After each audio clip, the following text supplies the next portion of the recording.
I think that with the Fed and Chairman Powell making his statement, I mean, yesterday we had the biggest crash in the market that we've had since COVID hit, right? 1,800 points or 7 or 8%. That's crazy. So that's going to affect everybody. If you have a retiree and you've got a portfolio, or those unemployment figures are going to be, I think, a slower haul than most people think. So for example, if it's really going to take, I mean, we're in a tourism area, so if you haven't talked to the city, the convention centers, we host so many dance competitions and soccer tournaments and gun shows. Those are gone. So we will feel an impact. I just think it's going to be a lag time. It takes, just like in 8 and 9, it takes you a year or so to fill some of those.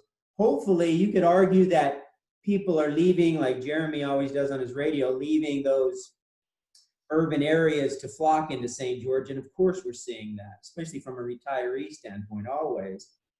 But when you're a retiree and your portfolio drops from 400,000 to 300,000, or you're selling your house in California from 8 to 6, it trickles down to us. We just don't know how much that's going to trickle to us.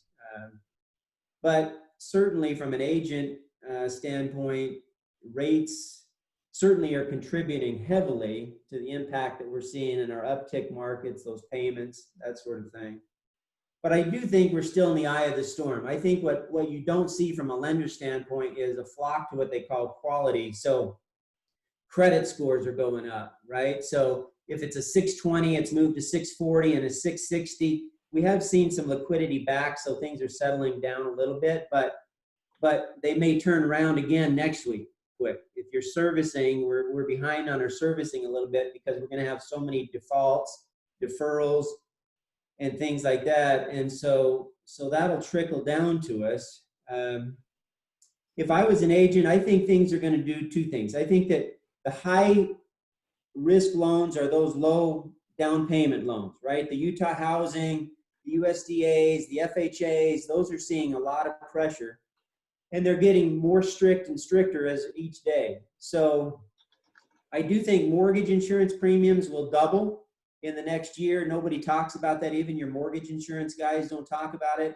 But when they see those defaults hit their portfolios, that's going to double the mortgage insurance. And I think we all are going to probably go back and take a safe haven in FHA, because I still think FHA for a 3.5% down purchase, you're borrowing that money at 2.75, even with the 0.8, your APR is like 3.6 with the MI.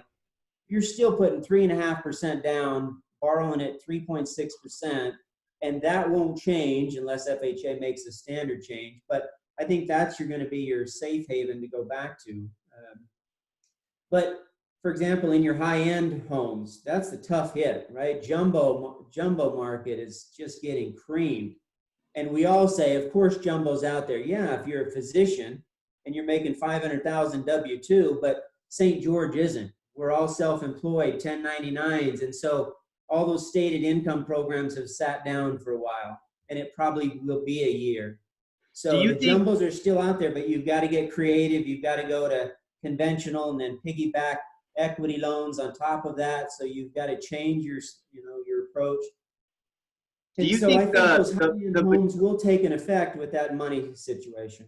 Going back to those jumbo loans, because I've had some lenders on here just discussing that there's not a whole lot that we do as a local market, right? So like if we were to look at the macro state of Utah, jumbo loans might be a little bit more prevalent up north, where jumbo loans aren't as prevalent down here in Washington County. Do you see that you do quite a few jumbo loans? We do, just because of our niche, but let's talk about that. You're right. In real estate, you're localized in Southern Utah. In lending, we don't get to play that. So FHA makes a standard rule across the board. So our Denver office, everything is jumbo because everything's $1 million up there. Right. So that jumbo hit is really affecting us. And of course, you can still do jumbos, guys, but boy, you better be a perfect borrower, and you just have to, from an agent standpoint, if you're showing an $800,000 home, just make sure that client really has done their homework and got pre-approved by whoever you do it with. But And the jumbos are still around, but they're also bumped in rate, right? They're closer to 4%, and then you just still have to be a perfect borrower. So even on $1 million home, I'll do a 510 and piggyback like a $300,000 equity loan, and it's a much better approach than trying to get a jumbo. But those super jumbos, anything over $1 million, is really, really almost out of the question. Yeah, and the interesting thing is the data showing that our higher end properties, the number of homes we're putting under contract and the number of listings that are hitting the market are like monumentally larger now than they've ever been. So between 5 and 750,000, we're up 15% year over year of homes for sale. In that same price point, we're up 13% in pended contracts. And closed, we're up 18%, but we're up 40% in 750 to a million in sales. So it's interesting to see that. I think the biggest point though is I think you've got a lag time, like a 6 month to a year lag right. time. If you're ready to get out of LA or Portland, you're selling your home, you're still getting a good value. If those markets start seeing the economic effect, it'll trickle down to us, late year, early summer. And remember, guys, we're just in the eye of the storm. Like we won't see until whether it's August or September, October, whatever those pullbacks are. Yep. And quite frankly, I think the economy in certain sectors will always hit. We will see an impact because of Vegas will change. And I think that if you don't have an office in Nevada, you're still going to feel that in Southern Utah because we have so many of Southern Utah companies servicing those industries. So anyway, of course, we feel from a purchasing, from a standpoint, the buying power is immense. The rates are great, but you have to watch your quality right this minute. Be careful of what you're going into. I do think FHA is going to step up and be the prevalent low down payment. So if I was an agent, I'd tell my clients to beg, borrow, and steal 3.5% for their down payment and not try to fuss with Utah Housing and try to get into an auction program or something like that today. It's almost impossible. Oh yeah, that's great. That's great advice because I think a lot of agents kind of lean into that with the new first-time home builder buyers because we don't have wages, right? St. George still doesn't pay enough to where our younger, primary resident folks, they kind of want to get into a home without putting any money down. So that's great advice. Wes, do you want to give me a quick, just because we talked a little bit about the residential rates and things like that. Are you seeing any differences in commercial loans? Have you talked to anybody on the commercial loan side? I don't know anybody in here that does commercial loans, but do you want to give a little update on commercial, both the real estate side, and then if you can touch on anything of the lending? Sure. Yeah.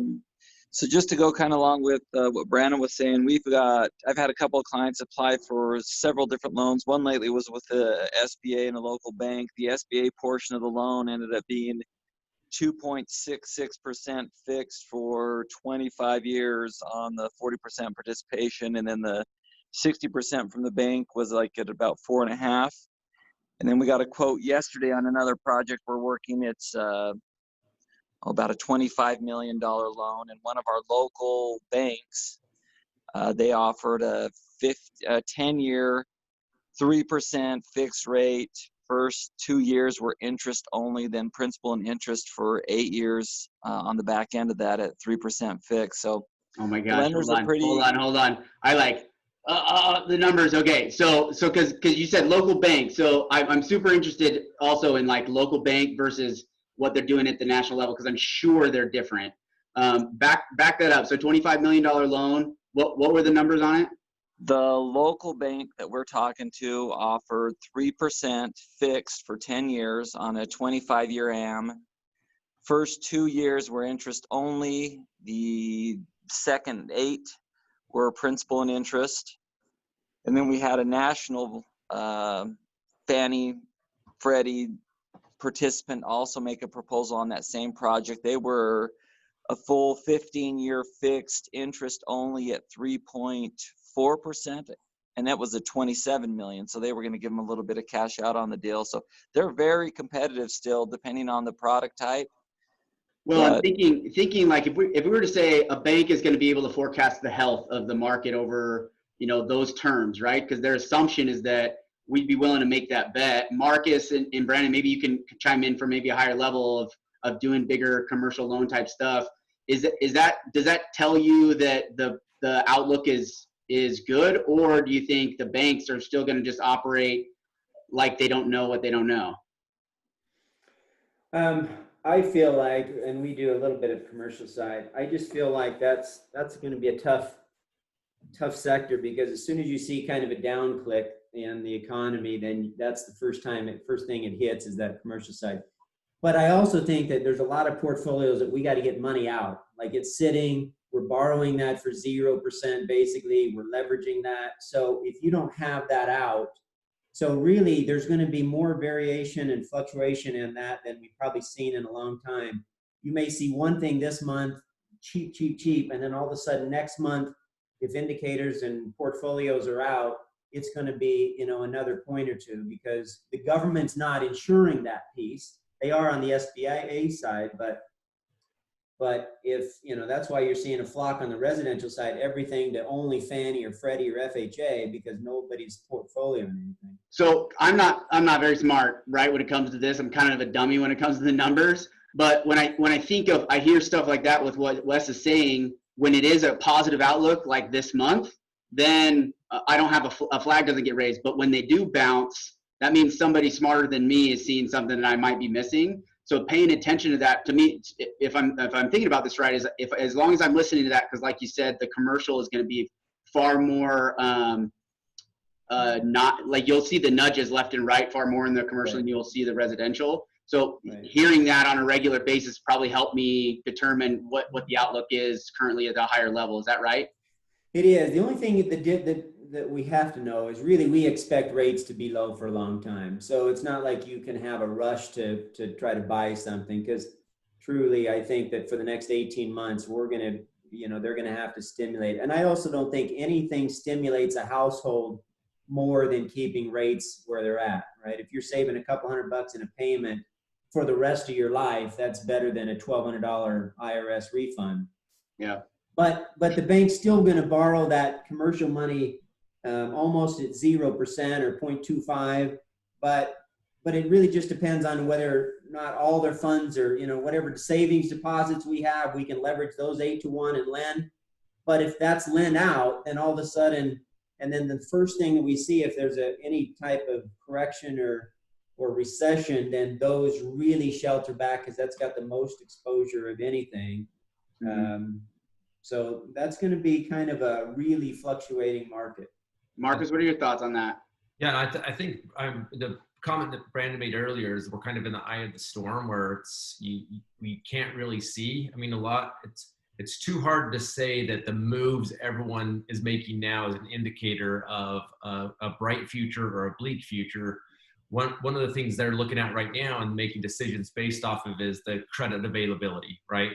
And that's been built up for a while, and that could change over time, right? So right now there's credit available, meaning there's funds to be lent out that they've already been approved to say these are funds that could be lent out, but that could fluctuate based on how that's being replenished over time, and it could change very quickly at some point.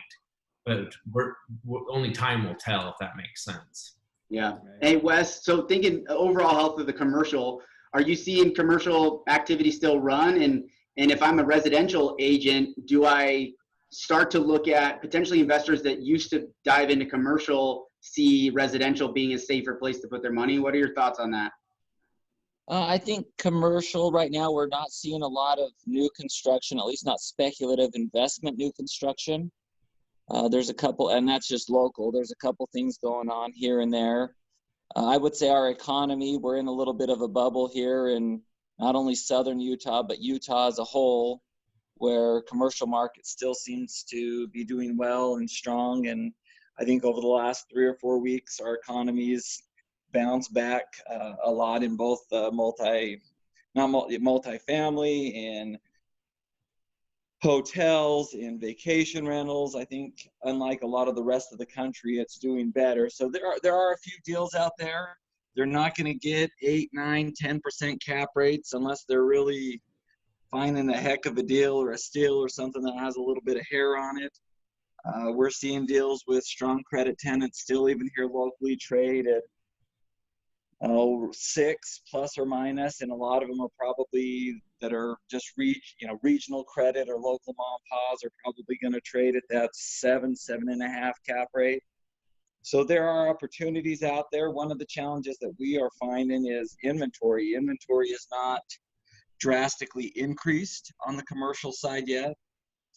And I think most of that is due to rent collections. If you looked at rent collections across our portfolio, I talked to a couple other property management companies, rent collections is still very strong, both for industrial, office, retail, in addition to multifamily. So That's good. unless that changes, there's not going to be a whole heck of a lot of motivation for some of these people to sell unless some other kind of an event comes along.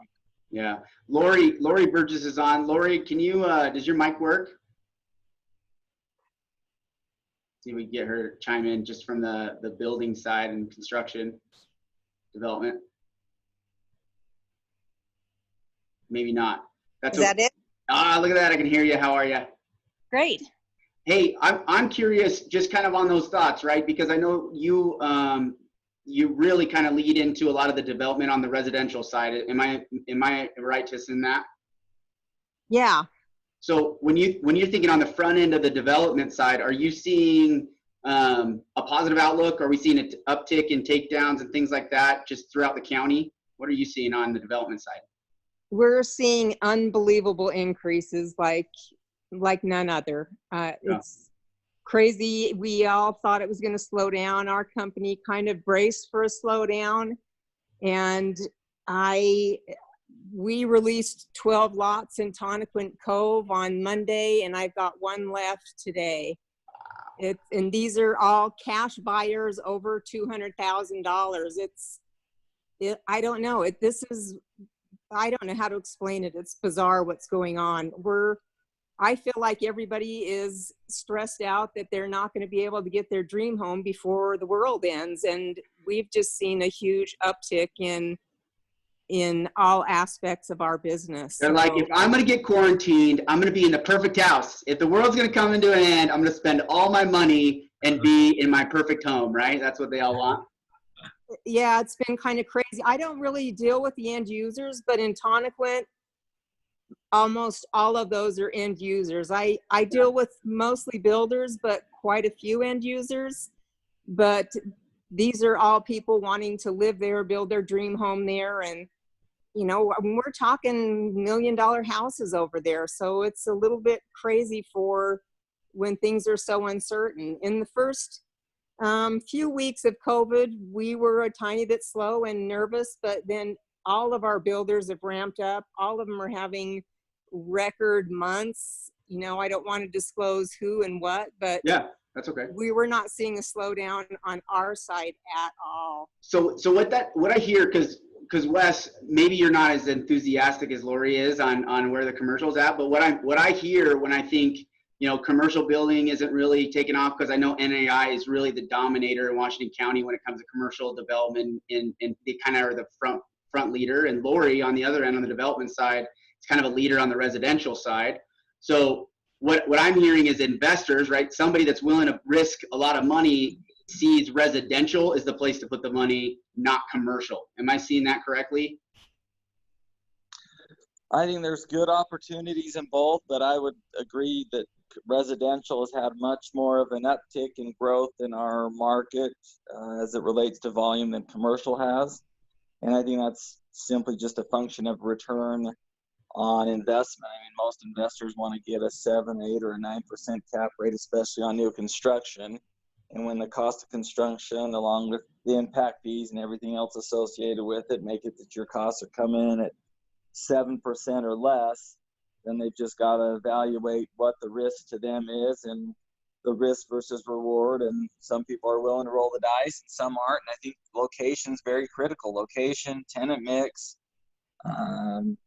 are very, very critical in making that decision. And as residential continues to grow and we can get more traffic and more rooftops in some of these outlying little pods, then we'll see additional commercial come. But yeah, commercial is pretty sensitive to rooftops and income and traffic patterns and we kind of need that residential first to take the lead into the commercial. And so Lori, Wes brought up a good point, which I've kind of touched on with Matt Liu and even Mayor Pike when he was on here. As far as impact fees and the value of the value of land and dirt, are you seeing anybody pushing in a direction of saying, hey, we don't want this to fall off, right? If we're going to continue to build and know that our demand into the area is going to come, are we taking any proactive moves at the city or the county level to try to keep impact fees down and encourage that that land doesn't get too extreme out of hand with the value? Do you see anybody talking about that? Is it even a conversation that you've had with some of the people you know? No, we get approached with landowners quite a bit. I mean, there's a huge range in what they think their value is. We kind of have a threshold that we follow, and we pick up little pieces here and there, and we'll pick up larger pieces if the price is right. But the city doesn't really get involved in any of that, and we haven't seen any type of assistance as far as keeping any impact fees down. Yeah, I just, and maybe I'm thinking about this wrong, and I'd love to hear thoughts on it, is if we continue to grow at this pace of value, right? Prices going up, because this didn't even slow our price appreciation, right? This whole thing, which we would think would slow it down.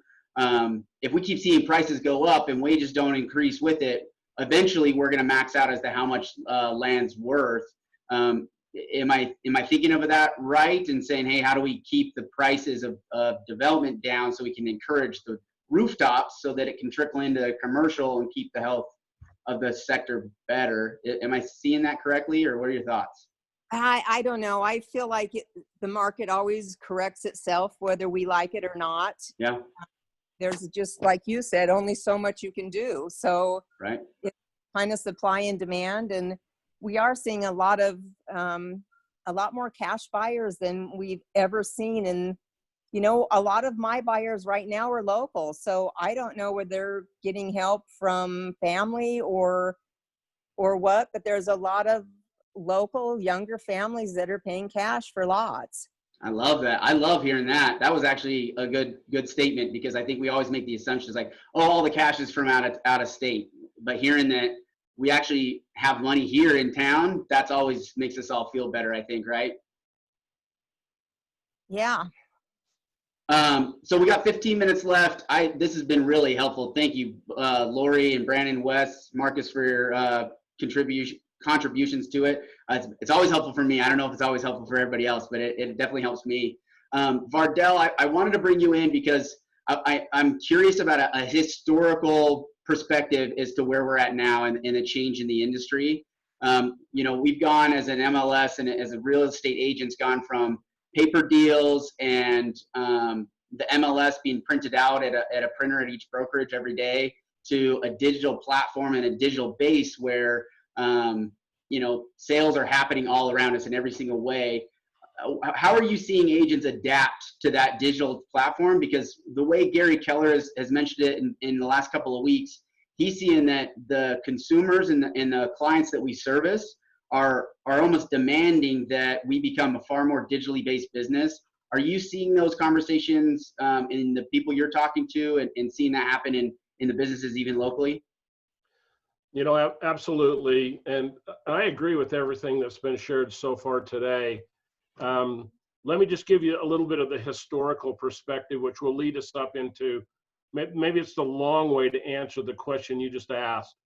It was a long question, granted. I didn't really get to the point very quick, but I'll take 15 minutes just to circle around it and then I'll answer it. Okay. So 1971, that's when the Board of Realtors was first chartered here in Washington County. It had 12 members. I think Dave Weeks was one of those members, right? No, I'm just kidding. I don't think he was one of those. I know for a fact many of the people on the call today were not even born then. Definitely not. So 1976, so 5 years after the charter, the very first MLS book was printed. It looked like that. And we got visual aids too. That's awesome. Yeah, I had to dig this out of the dusty archives, but in essence, it was just photocopies of the flyers that the brokers were handing out to each other back in the early 70s. Wow. The very last book, by the way, I was employed here in 1996. Again, that might predate some of the people that were born, but I don't know. The last book that was printed, February of '99, shortly after we printed the very last book. And by the way, that whole process, that was a couple of MLS vendors ago. That process required, Al Gore had not yet invented the internet. So it was not an internet-based program at all. If you didn't have a book, you had no concept of what was for sale. US Recognition was our MLS vendor at that time.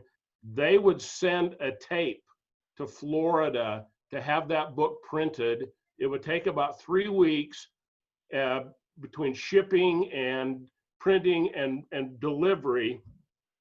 By the time you got that book back, it was highly probable that much of the information in there was no longer current or valid. So fast forward to today, there's the MLS book.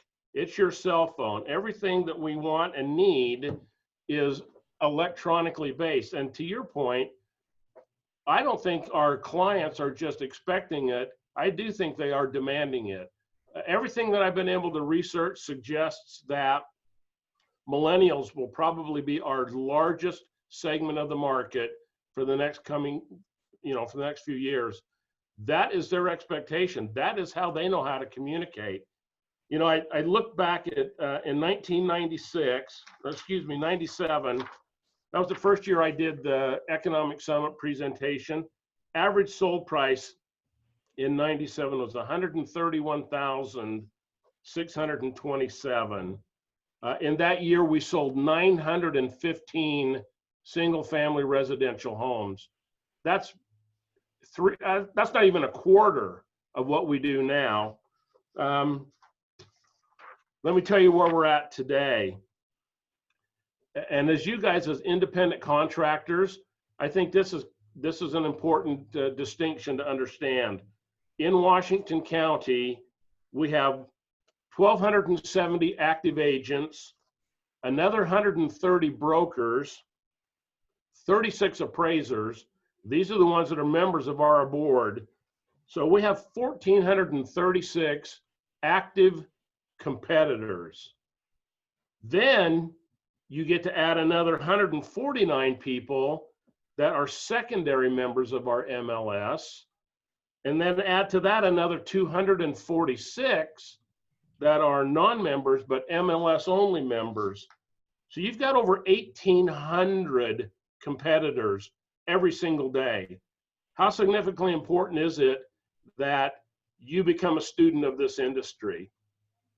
There was a time when all you had to do was know how to either go to a brokerage and pick up a key to a house, or find out what the combination was on the key box on that listing. And that was really the sum total of your experience and expertise.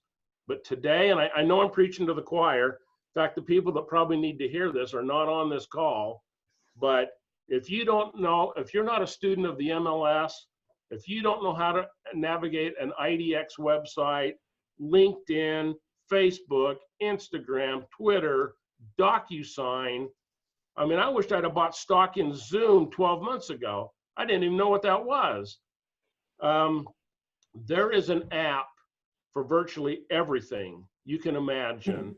And I think that the success of a lot of our members is dependent on how proficient they can become in being a master of all of these different expectations. So what does that mean for us today? I think that October 1 is going to be the day that a lot of bleach goes in the pool, because that is the next due date for our membership. And we're a very cyclical industry. It used to be that we were based on a 10-year cycle. And coincidentally, if the year ended in a 5, that was generally the peak of that cycle. And if it ended in a 0, that was typically the trough. And that cycle was for literally decades. That was how it worked until 2005. And everybody anticipated, okay, we're at the peak. And we really weren't. We continued to climb a little bit. And our membership in 2005 was over 1,600 agents. That was the high water mark. But in 2006, 2007, 2008, as Lori suggested, the market adjusted in a big way. And our membership went from 1,600 to 800. And I went and looked at those 800 people plus that we lost. Most of them had been in the business 2 years or less. So are you suggesting that we're going to have more members, or we're going to have a lot of members get out? I think we're going to have a lot of members that can't pay their dues. Yeah. And one way or another, there will be an exodus. And you know, there's a lot of our agents that go, that's good. Take a long time to get to this point. There are still others who are going to go, well, gee, Washington County Board of Realtors, how about a little help here? Why can't you waive our dues or delay our dues or reduce our dues or whatever the case may be? And I can tell you from conversations with your current leadership, that's not likely to happen. I know. I would say the people I talk to say, let's bump those up. Let's double those things. Yeah. So, and let me just finish with this point right here. You guys all have the luxury, I suppose, of becoming very focused in what works for you. I can remember when I was first hired in '96, there was an agent that he promoted himself as the condo king. That was his niche market. If you're going to niche market, that's awesome, but be the best that you can be. But from a board of directors and from a board of realtors perspective, that's a luxury that we don't have. If I've got 1,600 members, I think your board of directors make decisions based on that core membership. There's 5 to 7% that want to be leading edge, latest technology, maybe not yet proven, but let's jump on this thing. Then you have about 20 or 25% on the other end of the spectrum that are still trying to. In fact, I had a guy come up to me one time and he goes, hey, I just want to thank you. It was at a gas station. I didn't recognize him. I didn't know who he was. And I go, well, you're welcome. What did I do? And he goes, you put me out of business.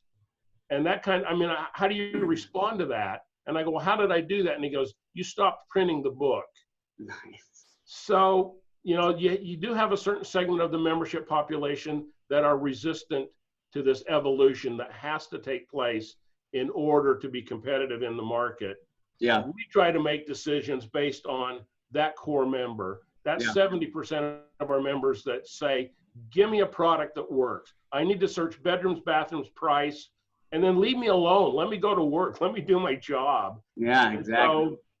So we tend to cater to them while leaning forward into embracing new opportunities from a technology perspective.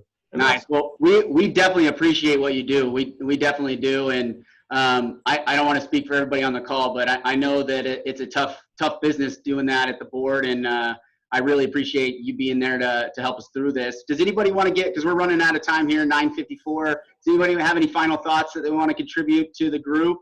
Any suggestions, speakers, anybody we want to have on in the next couple of weeks? I mean, one quick comment from me, Robert, is that I think Vardell's spot on with his assessment there. If you remember, a lot of people, when they went from the book to the MLS, there were a ton of people that were high producing agents that just could not make the mental shift to start working off the MLS. And if you think about it, the way real estate agents used to operate, we almost had a monopoly. If someone wanted to buy or sell a house, the only way for them to have access to the knowledge or information around houses was either the book or the MLS, and that's not the case anymore. Now they have access to all the information without being a member of the board, because they have Zillow and the internet and things that they could go search it anyway. So to Vardell's point, it's right now is the time that we've all got to increase our skill set beyond just market knowledge because I think Vardell's right. I think there's going to be a lot of people that get out of the business, but I think there'll be some big names that have been around forever that will surprise you, that will be getting out of business because they refuse to shift their mindset. They refuse to become more virtually based. They refuse to increase their sales skill set, which is a vital piece of our value proposition now, not just access to the property information. Yeah, thank you. Anybody else? Kate, is the WCWCD the Water Conservancy District? Anybody know what that is? That is who it is.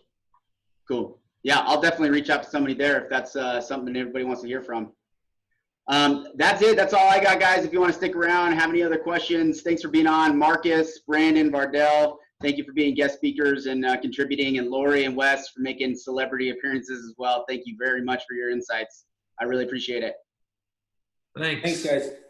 See you guys. Have a good day. Have a great weekend. See ya. See ya. Thanks, Robert. See ya. See ya. Robert, real quick question. Can you send me the Facebook invite for the Facebook group? Let me see. Which one are you talking about? The private group? The Keller Williams one that's down here. Done. There it is. Got it. Thank you, sir. You're welcome, bud. Easy peasy. Perfect. Anybody else got anything for me? All right, I'm going to end it here. You guys have a good day. Thanks, Robert.